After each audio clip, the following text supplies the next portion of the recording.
And just be advised, I wanted to let you guys all know up front, there's only so much information that we can release about the specifics of each and every case.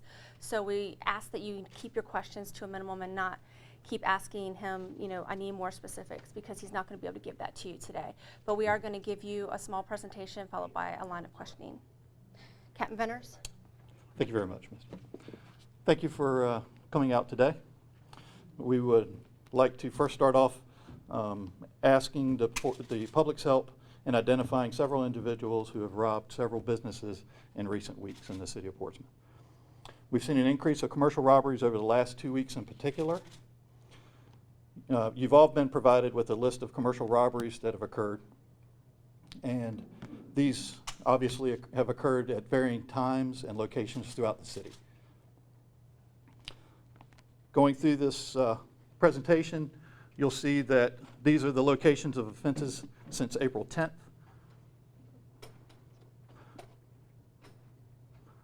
This is a representation of 5000 block of Portsmouth Boulevard, which is 7-Eleven. This is a photo of the suspect from the 7-Eleven. As you can see, he's wearing a hood, a mask, and what appears to be gloves on his hands. This is a representation of the 2700 block of Airline Boulevard, the Shell gas station. This is a photo of the suspect as he's leaving. As you can see, that's a very clear picture from the surveillance cameras in the store. Again, he's wearing a hood. This is the individual inside the store. You can see a distinct stripe across his jacket. This is the store at 720 London Boulevard, or London Street, excuse me. This is a photo of the subject entering, 2 photos, one before he walks in the door and one as he is entering the door. This is the Family Dollar in the 3400 block of George Washington Highway. This is the subject entering the store. This is 1031 London Boulevard, the Roadway Inn. We do not have any surveillance pictures from the office in that robbery. This is the 7-Eleven at 3201 George Washington Highway. This is a photo of the subject that came in and robbed it. You can notice he's wearing a hood and a mask as well, carrying a handgun. This is 4200 Portsmouth Boulevard, Boost Wireless. This is the subject walking into the store. Again, hood, and you can see a handgun. And this is the 333 Effingham Street. And this is the subject entering the store as well. Again, you can see the hood that he's wearing. All the suspects appear to be wearing hoods over their heads. Most are wearing gloves and masks during the incidents and brandishing handguns. They're taking money from the registers or the clerks and fleeing the stores. Investigators are also looking for a person of interest. As you can see here, this individual is not a suspect, but may have information relating to at least one of the robberies that was committed. The police department continues to make contact with all businesses, making them aware of this trend and providing them with crime prevention tips and recommendations. We're sending officers out as their normal routine to provide this information that we're providing the public now, as well as tips that they can do to deter robberies from occurring or at least become good witnesses. The police department is also currently conducting operations in 4 to 5 identified areas in an effort to identify these individuals that are committing these robberies.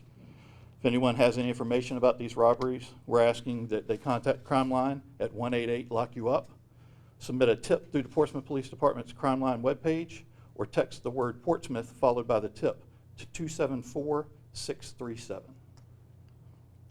And I'll entertain any questions that anyone may have. Are these connected at all, do you think?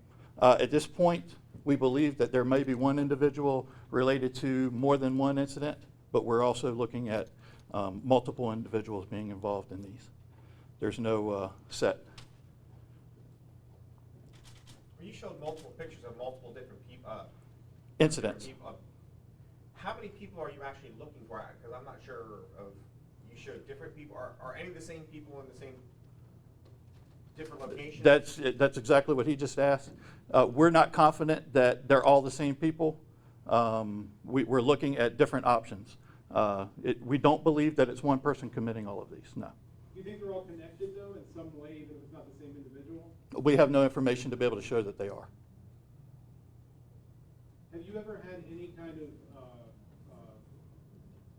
series of armed robberies like this in the past where you just had this many this quickly? Without being able to delve into the records, I couldn't answer that question. What are some of your operations you mentioned that you're doing to try to identify? At this point, I can't disclose what we're doing. They're tactical operations in an effort to identify these individuals. So at least how many suspects are you looking for? We don't know. We have 9 incidents, so we're looking for 9 individuals at this point. Do you think that they could all be working as a group somehow? That we have no information to be able to say that that's what's happening. Are you able to say how this person became a person of interest? This individual? This individual was present at the scene of one of the robberies. Before or after or during? That I'm not certain. Without discussing it with the investigators, I do not know. Do you have video of any of the robberies themselves? Video? Yeah. We do have some video, yes. I believe some of that video has been sent out by Detective Holly. Is there anything about the way these have happened, other than they're all like armed robberies that happen so close together? Is there any other factors that make you think that they might be connected? I can't answer that question. The investigators are looking at every different option that they can and every different avenue. Again, because of the locations are so varying and the times that are varying, it's very difficult to determine if it's a pattern or not. What are you all doing as a department now that it seems like that 7 in 1 week is a lot? Mm-hmm. What are you doing to, I guess, make sure that doesn't happen again? How are you dealing with businesses? What are you telling businesses to do? Because they could be next. We have officers. They've been already going out to businesses. We've got a list of businesses that have already been contacted, but we've also sending out a crime prevention folks to go out and give preventative tips, advice on how to be a good witness, things to deter crime, things like that. Well, for example, if I owned a business, what would you say to me? The first thing would be make sure your windows are clear. There's no objects on the outside of your windows. Make sure you have good lighting. Try not to have blind spots. All doors, exits, if at all possible, have surveillance, whether it's video camera or still shots that are taken when people walk in the doors. Have more than one person on duty at one time. There's a variety of tips that you can find on the Portsmouth Police Department's website as well. But we're taking this information out to the businesses at this point. Are you doing anything different in terms of patrols or? Again, we're doing some tactical operations that in an effort to identify these people. And I mean, for people watching at home who live in Portsmouth, maybe they're worried about seeing all this. What would your message be? My message is that the police department is working on it as hard as we can. We're taking proactive measures. Just make sure that if you don't feel comfortable walking into a store, don't go into the store until other people go in as well. There's safety in numbers. And please, if anyone has any information, to share it with us so that we can remedy this problem quickly. Do you have any information on how much money has been taken? As of right now, I do not know. Did all these suspects, did they take off on foot or did they, They left the store. We don't have a direct mode of travel at this point.